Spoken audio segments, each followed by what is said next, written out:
The legendary king of pop, Michael Jackson, passed away on Thursday, June 25th, 2009 at 2:26 p.m.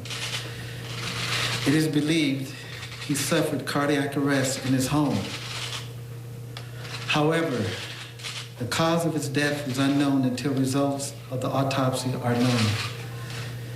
His personal physician, who was with him at the time, attempted to resuscitate my brother.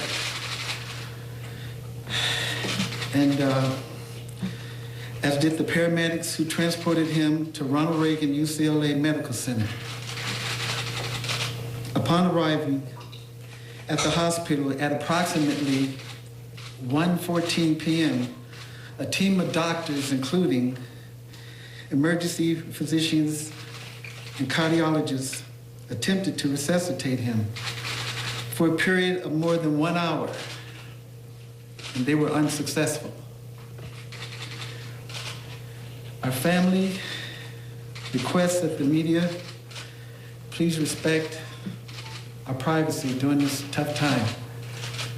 And may Allah be with you, Michael, always. Love you.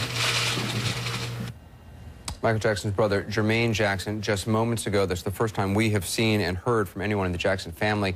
Michael's body already at the medical examiner's office. There's the body right there, choppered, no freeway procession, no traffic jams, just a short flight across town. The autopsy is scheduled for tomorrow. This video we saw earlier in the day, Michael Jackson being taken in an ambulance. This is the ambulance actually leaving his home. Now, all we know for certain right now is today at home on the west side of L.A., something happened. Michael Jackson's heart stopped. He stopped breathing. Medics were called. Efforts were made, but despite those efforts, Jackson died. Now, in addition to the investigation, the outpouring. As you look, there are the crowds gathering tonight in many places, outside the hospital in Los Angeles, at his home, and at the Apollo Theater here in Harlem in New York, where we'll also be looking at his life over the next 2 hours, a special edition of 360, and then another hour's live edition of Larry King. What a long, strange trip it has been for Michael Jackson, from child star to creator of the best-selling album ever, to reclusive billionaire and criminal defendant. But famous or infamous, one of the best-known people on the planet ever. Tonight, what we know about how he died, how he is being remembered, and how he lived.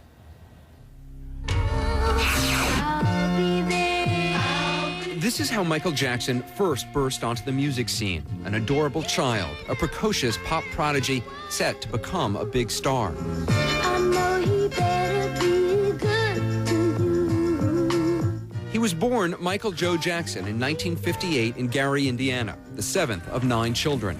His father, Joe, was a retired steelworker who turned his sons into the original boy band, the Jackson 5, with 5-year-old Michael taking the lead. He was a symbol for the consummate entertainer. You know, not since Sammy Davis Jr. had someone come along with such a diverse range of talents. He was just 11 when the group's first single, I Want You Back, made it to #1 on the Billboard charts. 2 more hits would quickly follow, ABC and The Love You Save.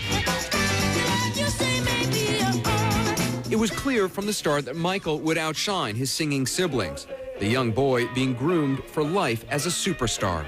From the time that most kids were building tree houses, Michael Jackson was building an image. And Michael was happy to play along with that because he understood at a very early age that image making and public relations was very important. But even then, there were rumors that behind the happy family facade stood a secret. Stories of violence, of a father driven, riding his children hard, pushing them to succeed.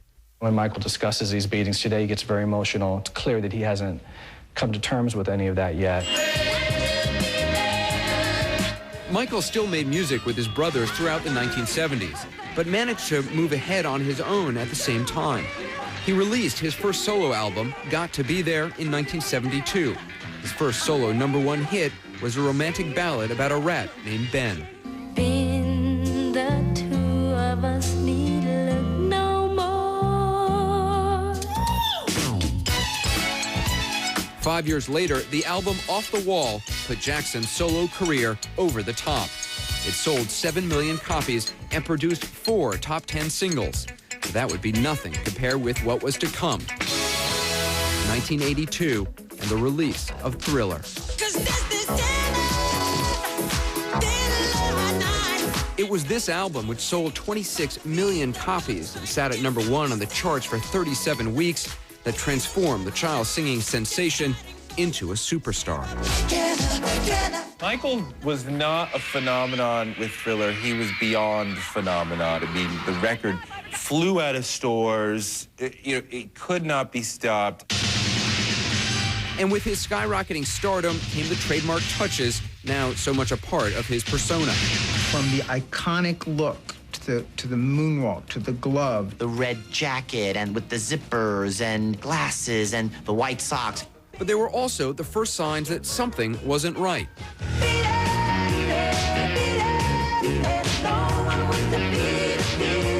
In 1984, Jackson carried home a cartload of Grammys, 7 in all.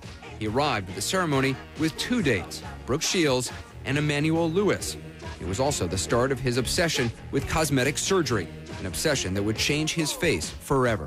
Every few months, you would see him and you go, whoa, hey, you're looking weird, dude. But I think it was about 85, 86. I was like, wow, he's not going to be able to get any weirder than this.